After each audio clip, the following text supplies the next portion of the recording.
There are more UFO sightings than ever before. Strange lights, alien life, a UFO. What lies behind this increasing number of reports? What the is that? 4 expert UFO investigators are hunting down the truth. Maureen Ellsbury is a respected UFO journalist. I've studied literally thousands of cases, and most have rational explanations. Mike Barra is an experienced aeronautics engineer.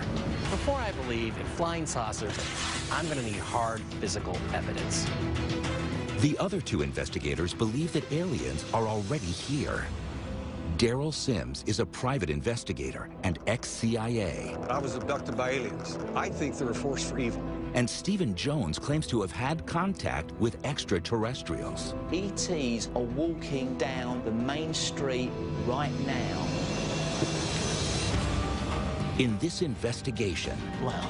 multiple UFO sightings in South Carolina. I have no idea what that is. And claims of an alien shootout in Ohio. What was down there? The lights, that's when I aimed and started shooting. Lead to hard evidence of extraterrestrial technology. Ben claims to actually have a piece of a UFO. This was not made on the planet Earth.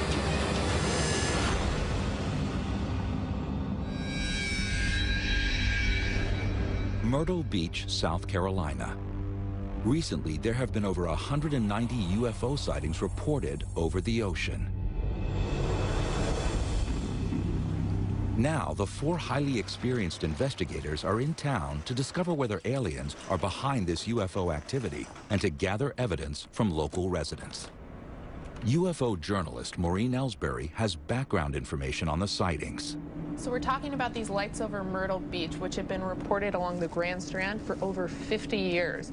People seeing erratic lights flying over the ocean. Within the last 10 years or so, the activity's increased a lot. Do we have any witnesses? We actually have over 30 witnesses and counting, but our main witness is Joe Kiernan. So let me pull him up.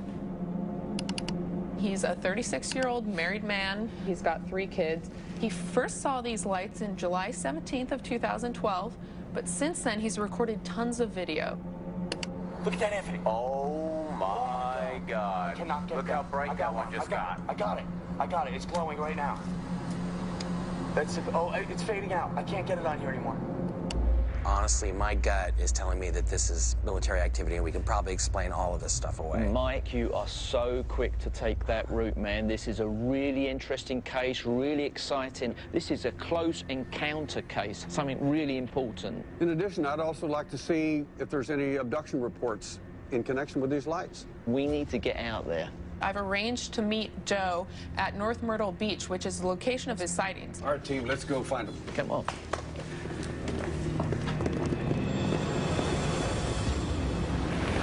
I haven't had much help from any avenue I've chosen in helping find out what the lights are, what they might be doing. Is anybody safe? Is anybody in danger? These are all questions I need answers for. Joe has agreed to meet the UFO investigators at Myrtle Beach Pier, less than a mile away from his home. Daryl Sims. Nice to meet you, Joe. Nice to meet you. Well, thanks for coming out to tell us about your sightings. Where out here were they occurring? Well, we see them come from the south, and they head right up the coast, sometimes from the north, heading down this way, and they like to glow orange in this area here and take off in the southeast direction. So are you continuing to see these often? Lately, I started seeing them near my house. The lights are becoming lower. They're becoming closer in proximity to my family and my home. Ex-CIA operative Daryl Sims is looking for other witnesses to back up Joe's sightings.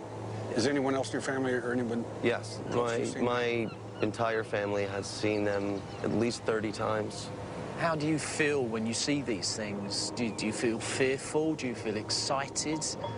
I do feel fear, and I'm looking for someone to assure me we're not in any danger and that we are safe. Well, we're here to help you, and we're here to try to find out what in the world's going on and do whatever we can to see if we can resolve some of this. Thank you so much. Thank you. Pleasure. So do you have any more footage you could show us, Joe? I have a lot of new footage, and I would really like to take you back to my house and we can take a look. I appreciate your help. Fantastic.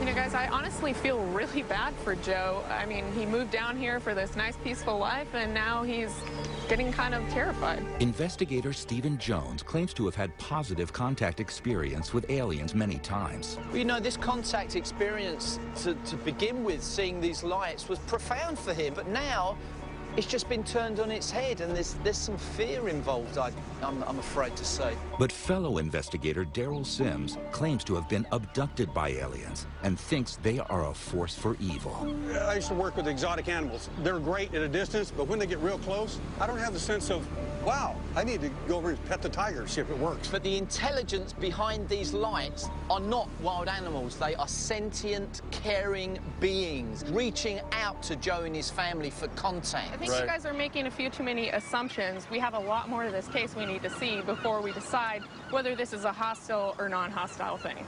Why don't we go to Joe's? Okay. As the rest of the team head to Joe's, aeronautics engineer Mike wants to follow a different lead. Joe's an interesting guy, compelling witness, but he's not a trained observer. And there is another witness named Gary Travis, who is a pilot. So I'm going to leave the team right now, go over to the airport, and talk about what he's seen. Gary Travis says he's seen the same lights as Joe, but from the air. Now, what I want to do is understand why a trained pilot thinks that these lights are UFOs. Hey, Gary. Hello, Mike. How you doing? Nice Great. to meet you. Ready to fly? Okay, great. Let's go do that.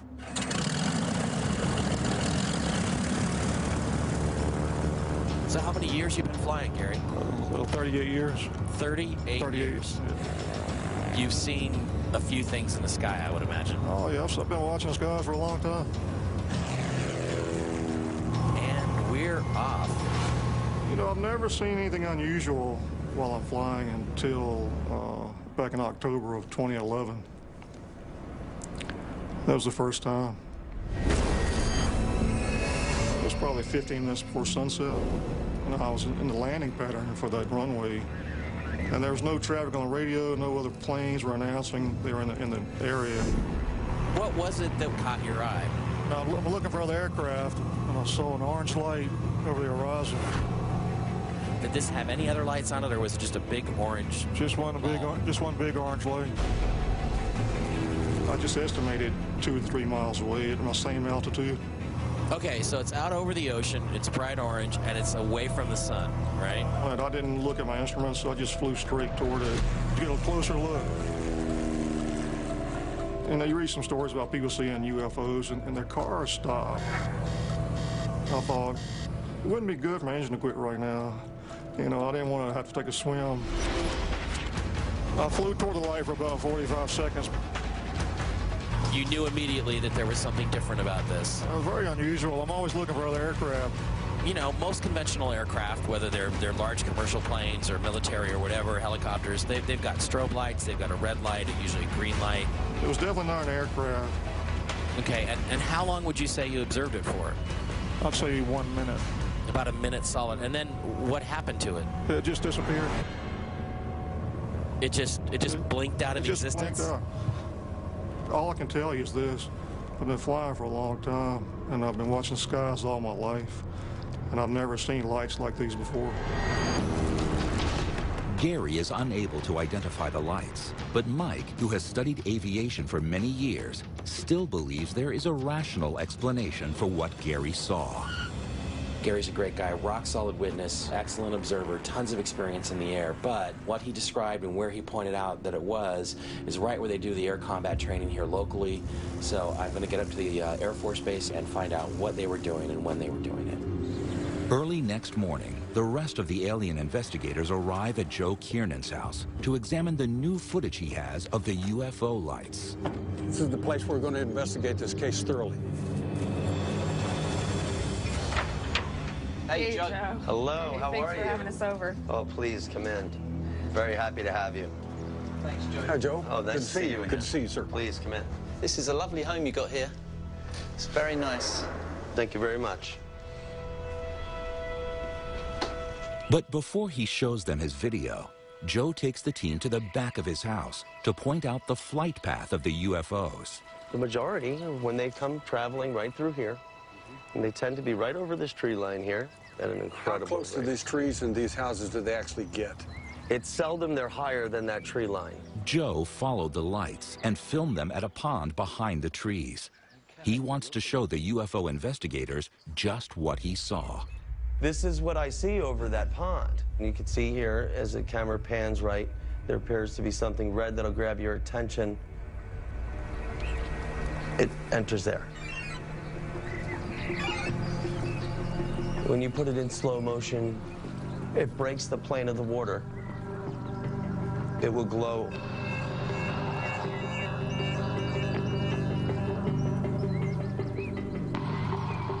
And it enters there.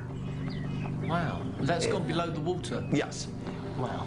By darn, that is strange. I've never seen anything like this.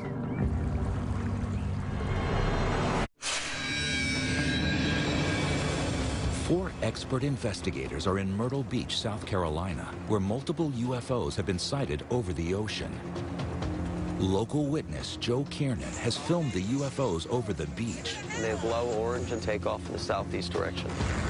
And pilot Gary Travis has seen the same lights from a different angle. I saw an orange light over the horizon. But now, Joe Kiernan is showing the investigators new footage of the UFOs in a pond behind his house. Every time it breaks the surface of the water, it will glow red, whether it's going in or coming out. Wow. By darn, that is strange. But Joe has also noticed something weird under the surface. The bottom of the pond appeared to have been a complete circle resembling a crater. UFO journalist Maureen Ellsbury has seen similar reports. You know, what's interesting, Joe, is a lot of people report USOs, which are basically unidentified submerged objects. Right. And a lot of people think that there could be some sort of bases that these things are going to and from. Yeah, I'm really interested to get out to this lake and try and figure out what the heck's going on there. As soon as I cross into that area on my way to the pond, the uncomfortable anxiety does begin. All right, yeah, I know what you mean. Despite Joe's fears, investigator and alien contactee Stephen Jones wants to take him back to the pond. I appreciate your feelings about this, but if you would you return there with us? I will, if you go during the day. Meanwhile, fellow UFO investigator Mike Barra is on his way to a meeting that could provide a rational explanation for the UFO activity. I still think Gary and Joe witnessed military activity. So I'm headed up to Shaw Air Force Base today to talk to Rob Sexton, who's the public information officer up there. And the things I'm going to be discussing with him are whether or not the air wing up there does training that could possibly explain some of these sightings. Hi, Rob. It's nice to meet you. I'm Mike Barra. Hello, Mike. It's good to meet you. Welcome to Shaw Air Force Base, South Carolina.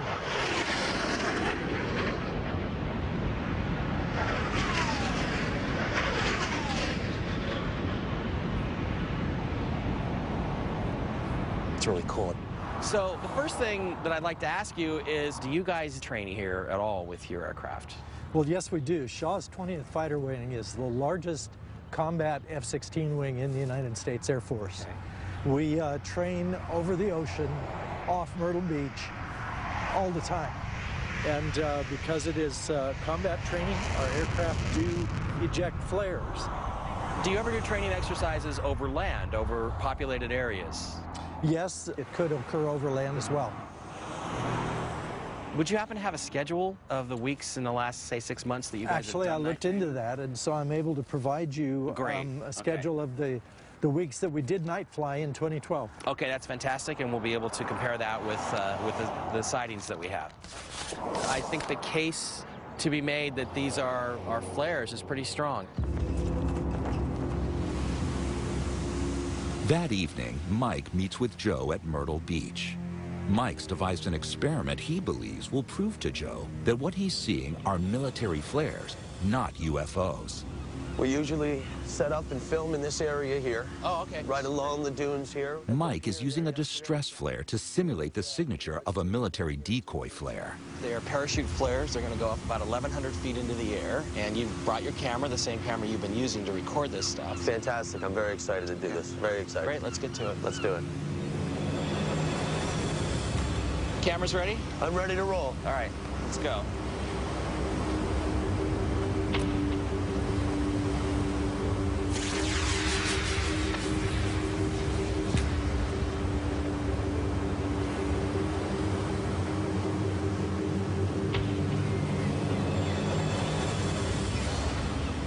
Get that? I got it. Do you think that that's what you've been recording? That's weird? That's not what I've been recording at all, but it's a nice shot nonetheless. I can't wait to take a look at it when I get home. Well, at this point, Joe's very convinced that it's not flares being fired from the beach. Whether what he's actually filming is alien spacecraft, extraterrestrial entities of some kind, I need a lot more evidence for that. But just as Mike and Joe are packing up to leave, the film crew's cameraman spots strange lights in the sky above the beach. They're standing right under that lamp, guys. And Joe tries to grab footage. I can hear something. That's really interesting. Get another one for you. That's great. There's two of them. There's two of them. It's interesting they're flying like that, one right behind the other. But it is a very weird pattern. Something incredible? I'm not sure what they are. Look at that.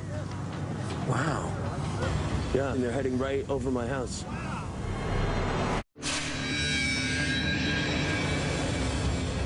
The alien investigators are at UFO hotspot Myrtle Beach, South Carolina. Hello, how are you?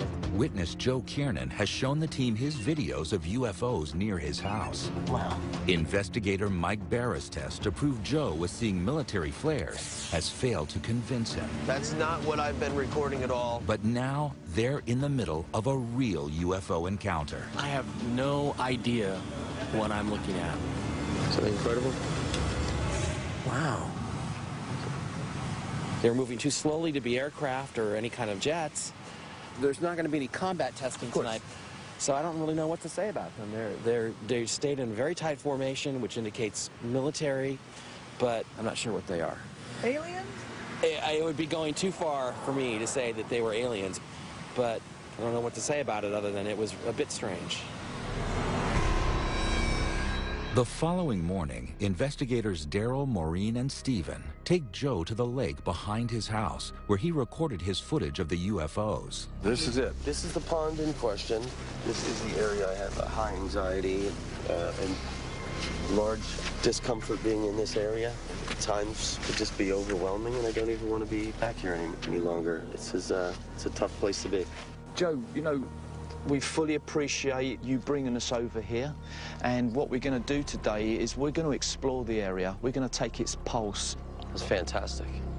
Investigator and ex-CIA operative Daryl Sims is an experienced diver. My part, we're going to go out in that water. We're going to do some sonar. We're going to check the bottom of this thing. Any other conditions that could affect this lake from any part of your story. Joe's encountered something here, and I want to find out if it's on the land, and if it's not, it's in the water. Daryl has asked a team of underwater investigators to help him. They normally use their high-tech equipment to analyze crime scenes and search for unexploded bombs. Gentlemen. Hello. You ready to go? We're getting there. All right. We're going to use side-scanning sonar to get a look at the entire bottom of the lake, see if there's any depressions or configurations that might be left by a UFO. If anything has happened out here and affected this lake, I will dive down and I will find out exactly what's in the bottom of the lake and what's there.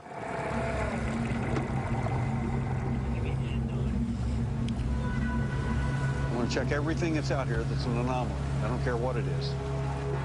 Joe told Daryl and the team that he thought there was a crater on the lake floor. All right, so here we come along out of this cove here. Right. After just a few minutes of scanning, something strange starts to emerge on the sonar monitor. Geologically, you know, that's kind of an anomaly. You have any idea what might cause something like that? Not a clue. You ever seen anything like that in a lake before? No, can't say that I have. There's a depression out here that we found in the deeper part of the water. We've already marked it. We're going to go back and look at that. And some of these other configurations at the bottom of this lake, or this pond, kind of don't make sense. The side scanner has thrown up an anomaly, but it doesn't give Daryl all the information he needs. There's only one way for me to know for sure the UFO has landed in this water. I'm going to have to go down there and take a look.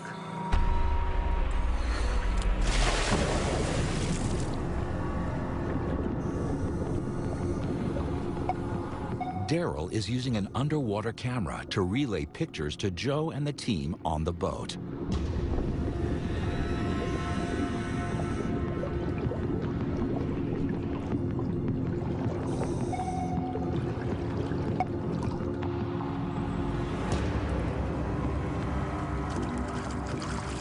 Where Daryl's down under the water right there, that's the area where the orbs of light were moving around in the water. Okay, so if there's a signature of them being in the water, Daryl might be able to pick something up. After more than an hour, Daryl finally emerges with his findings. The fact is that this lake is crystal clear, nothing grows here. That's really odd, because everything around here is infested with alligators and every kind of biology you can imagine. There is absolutely nothing living in here. Absolutely nothing in this water, and I'm baffled as to why. The UFO investigators regroup to discuss the latest findings. Both Daryl and Stephen claim to have first-hand knowledge of aliens. They suspect Joe may be subconsciously withholding information. I believe his close encounters are more than just seeing lights. Here's the point. Something profound happened to Joe at the lake area. That's why he has this huge reticence to go there. I believe that Joe has had an encounter with the pilots that are flying these lights. Stephen, who claims to have had lifelong contact with ETs, heads to meet Joe at Myrtle Beach. I've been having ET contact experience all my life, and although challenging, it's been very positive. I believe the ETs are here to help us. My suspicion is that Joe has had contact. He's drawn to certain locations, but he doesn't know why. And in my experience, my particular experience, and other people that I've spoken to, this is because he has had some direct contact. Hey, Joe. How's it going? Good, how you been? I'm good, I'm good. So you've seen these lights in a few locations now, but as I believe it, you feel there's like a reluctance in your heart to return to certain locations. Why do you think that is? There are particular locations that do have an overwhelming discomfort when I do try to enter them at certain times. In my experience, as somebody who's had very direct contact, would it be outrageous of me to suggest that you might have had more of a contact experience in these events than you remember? I wouldn't consider that outrageous, because I haven't been able to find out what they are in any capacity. It's been a tough road all by myself. I've had to act particular ways. You feel that their presence is connected with your presence? Yes, I feel there is a message that I'm missing. Whatever it is, these sentient beings have touched our lives. This is real. This is happening every single day to millions of people around the world, and we recognise each other. Joe, you know, I just want to say that meeting you has been an absolute pleasure. It just fills my heart with joy to meet another me that is having this sort of experience. So, Joe, thank you so much. Pleasure's all mine, Steve. Pleasure. To investigate the increased sightings of UFOs over Myrtle Beach, the investigators watched footage. That is strange. Wow. Talked to eyewitnesses. I saw an orange light over the horizon. And saw UFOs themselves. Wow. I'm not sure what they are. Now the UFO investigators meet to discuss their findings. Guys, we were right. Joe admits he's had close contact with the ETs. I just hope he can get over his fear. That's pretty amazing. That means that there's a pattern here. Some of these lights may mean that people are having extraterrestrial contact. Yeah, when you say pattern, the first thing I go back to is the lights that we saw on the beach when we were down shooting flares. I mean, I have never seen aircraft like that before, and I really can't explain them. But Daryl, who claims to have been abducted by aliens, believes he knows exactly what the UFO sightings mean. Well, maybe I can give you some help there. When lights get close to people like that, it's usually contact. When they get super close, it's abduction. I can go back to my own experience and I can tell you it was awful. And I have another case of UFO lights I think we should investigate, and this time it involves a father and son. And I think it may really help us try to find out what the extraterrestrial motive actually is. Let's go. The UFO investigators travel to Hopewell, Ohio, where recent UFO sightings have led to allegations of alien abduction.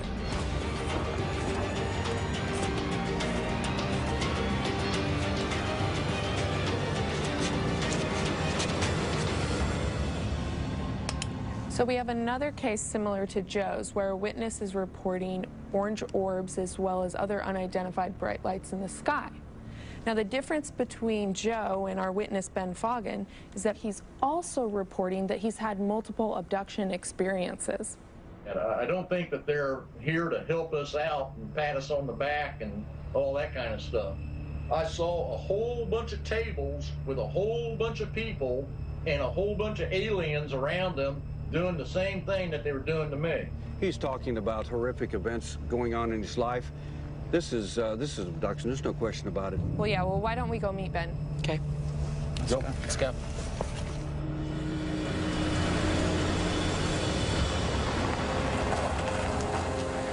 The investigators head to meet Ben, who claims that UFO lights, similar to those seen at Myrtle Beach, led to his abduction. Ben Foggin. Yes, sir. Glad to meet you. I'm glad to see you guys here. I've been wanting to talk to somebody about all this for quite a while. Well, that's why we're here. So, Ben, where and when was the last time you had some sort of contact? Out in our backyard. And what exactly happened there?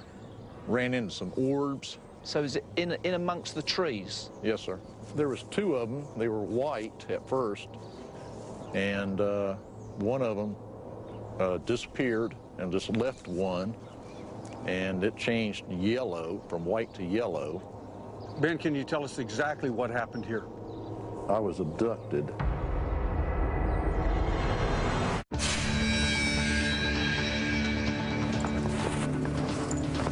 The alien investigators are looking for a link between sightings of UFO lights and ET abduction.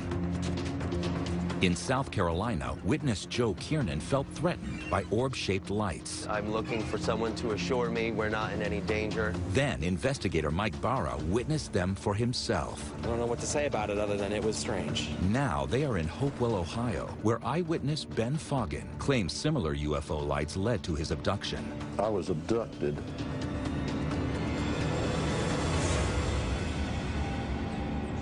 Why do you think they did it to you? It was like they were being trained or taught or something like that. I remember that I was on a table, opened up. Physically opened up? Yes, sir. A medical procedure? Yes, sir. Okay. I've had my ribs separated, some sort of clamps put on each side of my ribs, and I woke up. There was no cut, no sign of anything, but the sensation was there. The ETs have done this? Yes, sir. How does it make you feel, Ben, when these things occur? I'm mostly concerned about my family having experiences also. Yeah, I agree. You should definitely be concerned about your family. Along those lines, I heard that there had been an incident with a shotgun. Yes, with my son. He got a little bit excited and grabbed a shotgun, and I wasn't aware of what he was doing. And he went around and started shooting at it. Oh, my goodness. For Daryl, who claims to have been abducted, Ben's story stirs disturbing memories. The aliens first came after me when I was a little boy, and then they came for my son.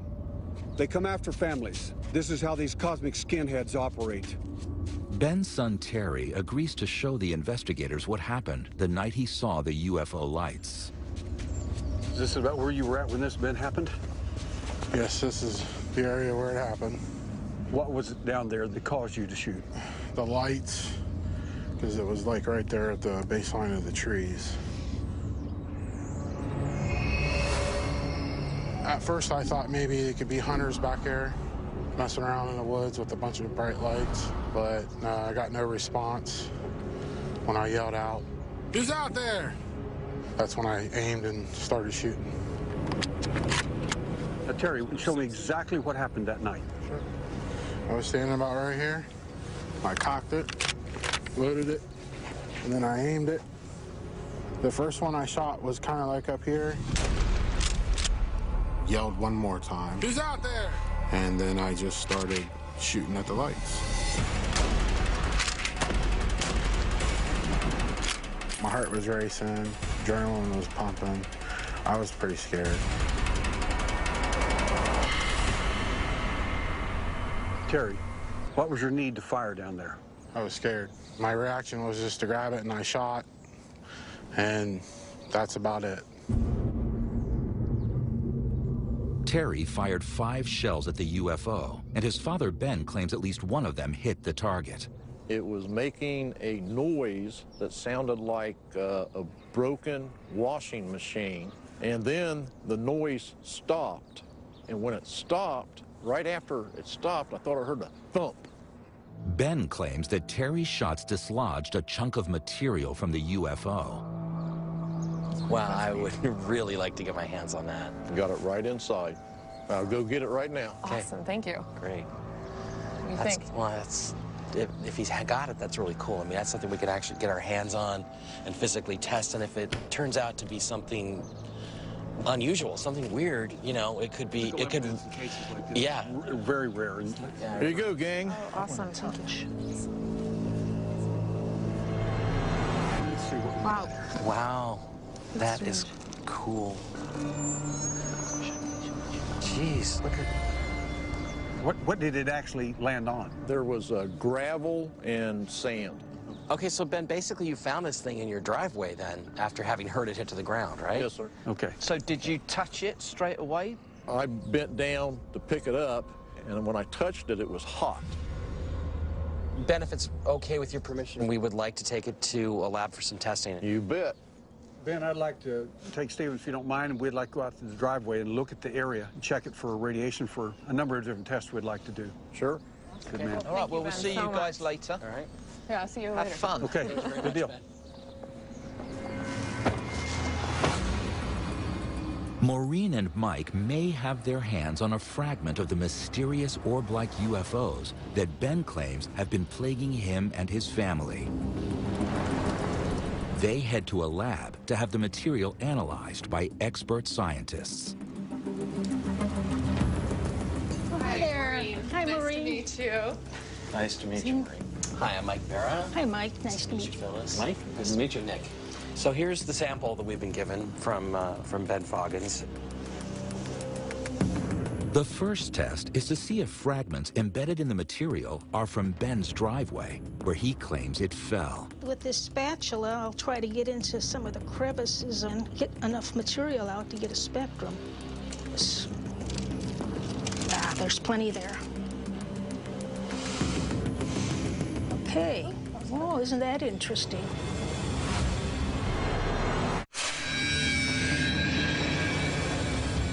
Sightings of orb-shaped UFO lights in South Carolina. Wow. By darn, that is strange. And Ohio. They were white at first. Led to claims of alien abduction. I was abducted. And material being shot off a UFO. Now investigators Maureen Ellsbury and Mike Barra are having the material analyzed and are getting surprising results. Okay. Oh, isn't that interesting?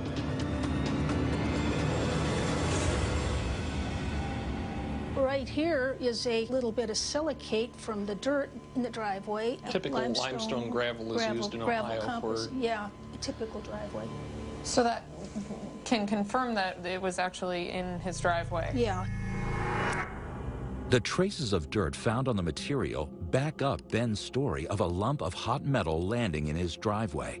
But more tests must be done before Mike and Maureen will find out what the material is made of and where it came from. Yeah, do you think you could call me with the results? Certainly will. Great. I'm really excited to figure out what this is. As Mike and Maureen wait for the lab results, Daryl and Stephen are back at the site of the shooting. They want to carry out tests of their own. Alrighty. Very good. Daryl has a theory that UFOs become radioactive as they travel through space, and that they can leave a signature of radiation where they land that can be detected by using a Geiger counter. When you push this button, it'll set it on. Now, the little clicking you're hearing occasionally, that's normal background radiation. That's nothing to worry about. Nothing whatsoever. The higher the levels of radiation, the more clicks the detector will emit. Hey, Daryl, have you picked up anything yet? Nothing, no signature yet. Nothing on the trees, nothing on the ground. Okay, can you go down to the exact location where the craft was sighted? Keep on going. We're picking up a trace of radiation right here. That's more than background, yeah? It's more than that. Okay, what's happening now is Daryl is in the direct location where the craft was spotted. He's experiencing more radiation than background. It's saying something happened here.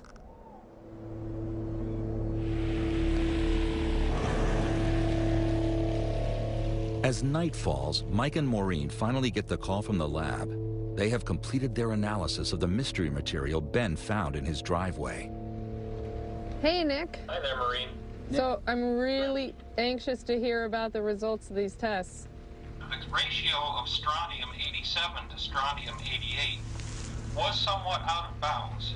It's something other than a normal terrestrial strontium isotope ratio. I guess I'd have to ask you at this point, if there was some chance this was extraterrestrial, could it be a meteor, or does it have to come from something that's manufactured? Yeah, it would have to have been manufactured somewhere. It really does not appear to be an exact match to any known alloy, at least none that I've been able to find.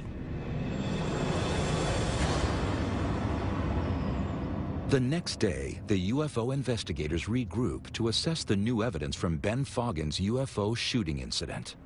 I picked up two radioactive signals. One was on a tree, one was directly beneath where the lights were at.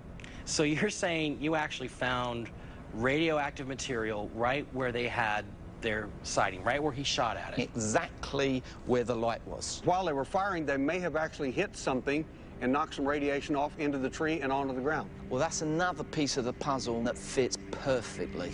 We also have some really compelling results from what we found out at the lab. Okay, this little baby right here is really fascinating stuff. First of all, it's an aluminum alloy, and what that means is it's manufactured, okay? So it's not any kind of a naturally occurring material, okay?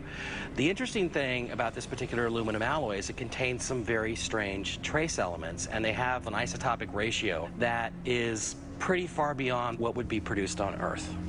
So you're saying it's... That this was not made on the planet Earth. It was made somewhere else. Yeah, really? Absolutely. In that sense, this little hunk of metal is kind of the holy grail for this entire case. Wow. Outstanding, outstanding work. Yeah, if Ben needed any more credibility, this is the cherry on the cake. Mm-hmm. Let's go.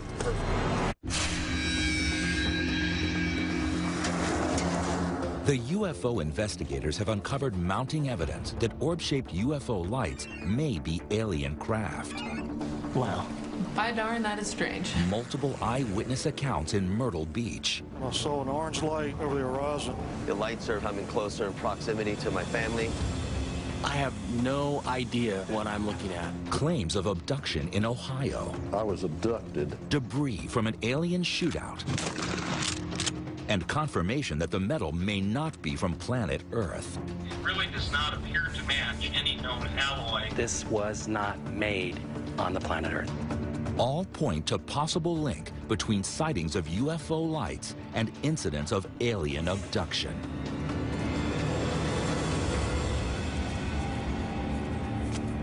The team meet with Ben Foggin to reveal their findings. Good, my friend. Ben, how y'all doing? Good, good. Very good. Thank you for loaning us your metal. We took it to the lab for analysis, and from the tests that were done, it came back saying that this was quite an unusual aluminum alloy. This object is definitely two things. It's manufactured, and it had to have been manufactured somewhere else because the tests indicate that it could be of extraterrestrial origin. But I'm sure you're not surprised by the unusual qualities of this metal. I know where it came from. How do you feel now, Ben? Does it feel better that you've shared your experience with us? Yes, I feel for people that's going through the same thing to help them along. Yeah, that's important, I think, Ben. Ben, this will help thousands and thousands of people. The fact is that these entities, in my view, are not here to save the planet, fix the ozone hole, or do anything like that. We're never going to know the truth unless people like you come forward and show their evidence. Then that allows us to put together a pattern and find out exactly who they are and what they're doing. Thank you.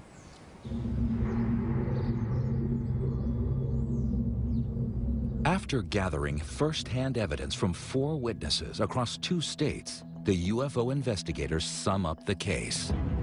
You know, for years people have been separating UFO sightings to abduction cases, and now we have evidence that those are linked. You know, and now we're having a rise in sightings. I think we're going to get a rise in abduction cases as well.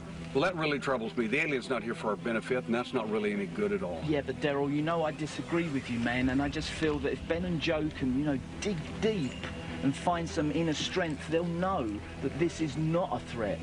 All this stuff aside about abductions, what amazes me is that we go from a case where I think we really don't have much physical evidence to a place where I'm actually holding something in my hand that probably came from somewhere else. And that's just like, I don't know, it's bizarre, it's thrilling.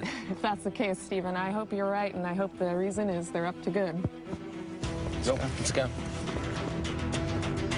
With more UFO sightings than ever before, who is safe from alien abduction? Find out next time on Uncovering Aliens.